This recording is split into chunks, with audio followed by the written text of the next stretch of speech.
Halo guys, assalamualaikum warahmatullahi wabarakatuh. Apa kabar kalian semua?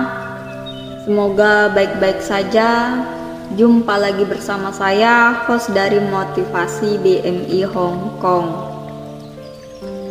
Kali ini saya ingin bercerita dari kisah nyata kawan saya sendiri yang dia alami di tahun 2018. Sudah dia alami beberapa tahun yang lalu dan saya sudah mendapatkan izin untuk mengunggah cerita ini di channel YouTube saya. Dan semoga ini menjadi sebuah pelajaran dalam hidup kita guys. Nih, bagaimana kisahnya sampai saya kasih nama saja Mbak Melati.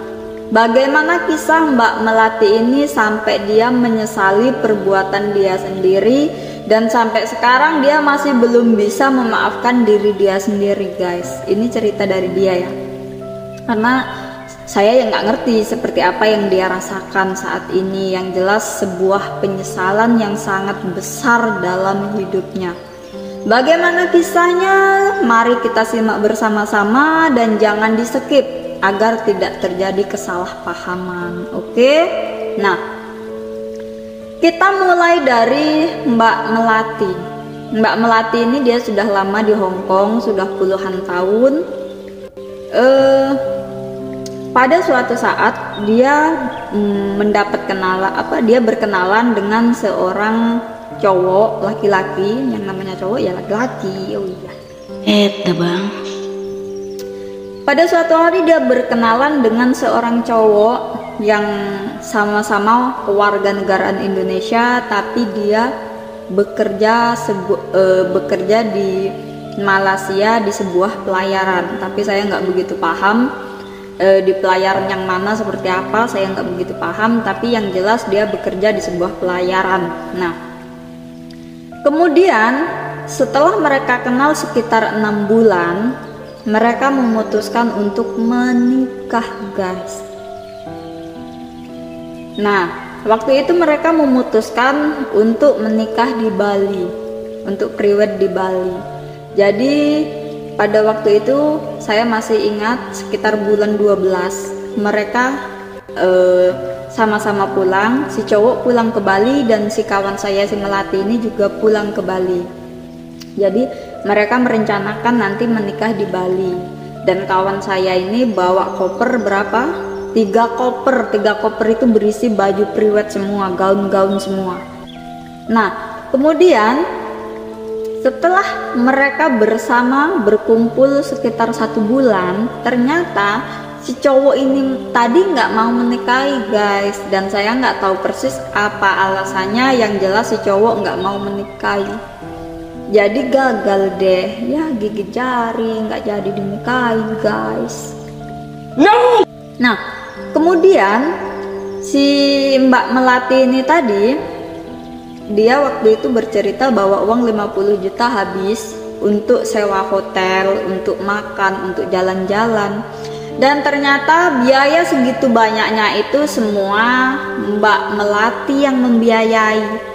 Si cowok nggak mau keluar uang, alamak. Terus ini konsepnya gimana? Padahal sebelum Mbak Melati ini pulang ke Indonesia menuju Pulau Bali, saya sudah wanti-wanti. Karena waktu itu dia juga sempat bercerita kepada saya kan.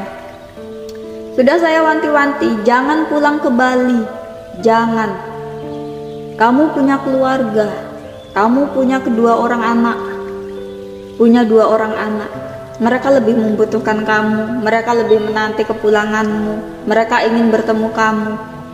Pulang kepada keluargamu. Kalau memang cowok itu mau nikahin kamu, serius, tulus, dia pasti datang ke rumahmu, dia pasti jemput kamu, dia pasti nikahi kamu, datang ke rumahmu, bilang sama orang tuamu dan membawa keluarga dia datang ke rumahmu dan pasti melamarmu, terus menikahimu. Tapi ternyata Mbak Melati ini nggak menghiraukan nasihat dari saya. Saya sudah wanti-wanti dari awal, tapi dia mungkin sudah karena cinta ya guys.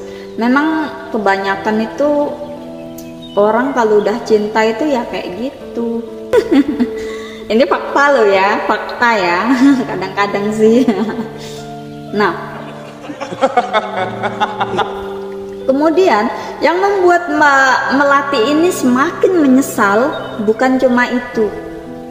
Yang ke satu, dia udah pulang ke Bali bawa uang segitu, biaya dia semua. Yang kedua, itu pacarnya nggak mau nikahin dia. Terus yang ketiga, setelah dia pulang ke Hong Kong, selang 1 minggu dia sampai Hong Kong, ternyata keluarganya dapat musibah. Di desa dia itu terkena banjir. Nah, waktu itu ada bencana banjir, dan banjir cukup tinggi sekitar 1 meter guys. Jadi rumah dia itu tenggelam. Ya nggak tenggelam ya, maksudnya masih cuma 1 meter, tapi 1 meter kan ya udah rusak semua guys, barang-barang kalau nggak tertolong ya kan. Kemudian setelah dia di Hong Kong 1 bulan kena banjir, kemudian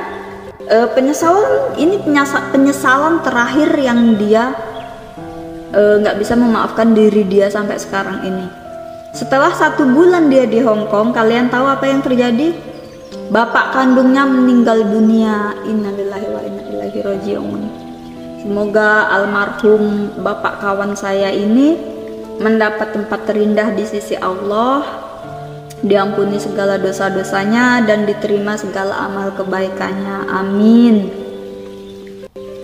Nah, dari situ dia bercerita nangis kepada saya. Siang, pagi, sore, malam dia cuma kirim video dia sedang nangis sambil baca Al-Quran, kirim doa.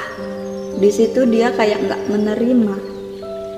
Tapi ya nasi sudah menjadi bubur, kita bisa apa? Kita cuma bisa meratapi, menyesali kalau semua sudah terjadi. Padahal sudah saya wanti-wanti pulang ke rumah, tapi dia nggak menghiraukan, dan ujungnya menyesal. Nah, itulah guys, tetap kembali ke diri kita, berpikir. Kalau sudah menyesal, kalau sudah nasi menjadi bubur, itu sudah nggak bisa diapa-apakan, kecuali ditambahin kecap, tambahin sambal, tambahin sayur, tambahin ayam suwir, diaduk-aduk, dimakan, dinikmati. Nah, kalau yang namanya nasi sudah menjadi bubur ya mau nggak mau harus ikhlas, dan kita bisa menerima, ya kan? Iya.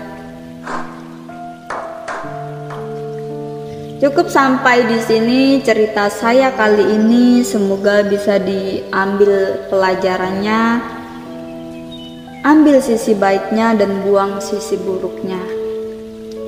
Awali hari dengan bismillah, dengan doa, dengan pikiran positif, karena energi berawal dari pikiran yang positif.